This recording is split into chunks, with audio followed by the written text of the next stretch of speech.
हम भी आज प्रभु के पास आए, विश्वास लेकर प्रभु के पास आए।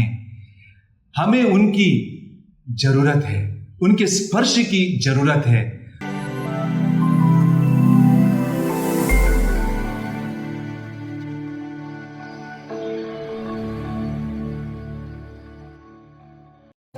आप सभी को जय यीशु क्रिस्त में मेरे भाइयों और बहनों।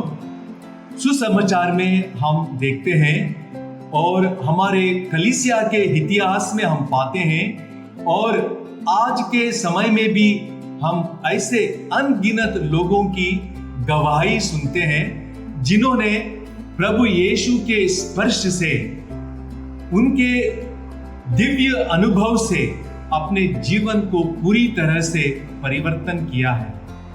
यह सब गवाहियां हमें यह संदेश देते हैं कि हमारे प्रभु यीशु जीवित प्रभु है, वह हमारे साथ है, वह क्रियाशील है, हमारे बीच मौजूद है। इस रविवार का सुसमाचार ऐसा ही दो महत्वपूर्ण गवाहियां हमारे सामने प्रस्तुत करता है। पहली गवाही एक महिला की है जो काफी लंबे समय तक 12 बरस से रक्तस्राव से पीड़ित थी।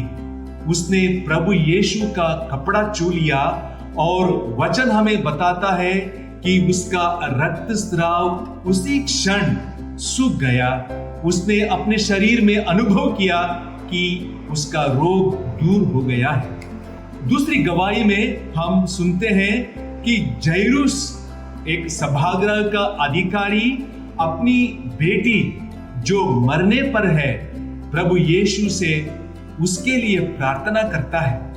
यीशु उनके घर जाकर उस लड़की जो मर गई थी उसको जीवन दान देते हैं। मेरे भाई और बहनों, प्रभु यीशु के सार्वजनिक जीवन में सुसमाचार हमें बताता है कि प्रभु यीशु नगरों और गांवों में घूमते रहते थे और लोगों को देखकर उनको तरस आता था।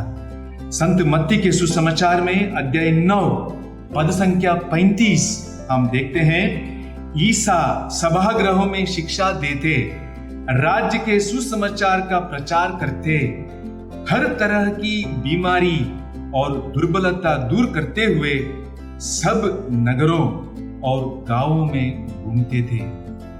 मेरे भाई और बहनों, प्रभु यीशु इन सबों को अच्छे करते थे और लोग प्रभु यीशु के इन महान कार्यों को देखकर अचंभे में पड़ जाते थे। संत मत्ती के सुसमाचार अध्याय 15 पद संख्या 30 बताता है, भीड़ की भीड़ उनके पास आने लगी।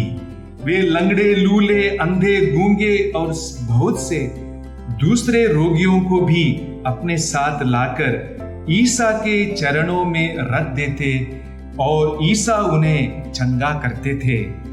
गूंगे बोलते थे, लूले भले चंगे हो रहे थे, लंगड़े चलते और अंधे देखते हैं। लोग यह देखकर बड़े अचंभे में पड़ गए और उन्होंने इज़राइल के ईश्वर की स्तुति की। मेरे भाइयों और बहनों, यहां पर हम देखते हैं प्रभु यीशु ने अलग अलग ढंग से लोगों को चंगा किया। सबसे पहले उनके शब्द मात्र से ही लोगों को उसने चंगा किया। संत मत्ती के सुसमाचार अध्याय 8 पद संख्या 1 और 2 में प्रभु यीशु वो कोढ़ी को अपने शब्द मात्र से उनको चंगा करते हैं। और दूसरी बात हम देखते हैं, प्रभु यीशु लोगों को स्पर्श से चंगाई देते हैं। ना केवल प्रभु यीशु उनको स्पर्श से, अपने स्पर्श से चंगाई देते हैं, बल्कि लोग उन्हें आकर स्पर्श कर चंगाई पाते हैं। जैसे कि आज के सुसमाचार में हम देखते हैं कि वो महिला भीड़ से आकर प्रभु यीशु को स्पर्श कर देती है, विश्वास से स्पर्श कर देती है और वो चंगाई का अनुभव करते हैं। मेरे भाई और बहनों, प्रभु यीशु के इन चंगाई द्वारा क्या प्रकट होता है? सबसे पहले ईश्वर की करुणा प्रकट होती है। जिनको चंगाई मिली उनको एहसास हो गया कि ईश्वर हमारे प्रभु यीशु करुणामयी है, जीवन दाता है, उद्धार करता है और क्षमाशील है। मेरे भाइयों और बहनों, हम भी आज प्रभु के पास आए, विश्वास लेकर प्रभु के पास आए। हमें उनकी जरूरत है, उनके स्पर्श की जरूरत है। वह हमें न केवल शारीरिक रोग से चंगाई देते हैं, बल्कि सारे पाप के बंधन से, मानसिक तनाव से हमें छुटकारा देते हैं, हमें मुक्त कर देते हैं। प्रभु के लिए कुछ भी असंभव नहीं है। यीशु कहते हैं आज के सुसमाचार में, डरो मत, केवल विश्वास कीजिए। हम विश्वास करते हैं ईश्वर के लिए सब कुछ संभव है। आमीन।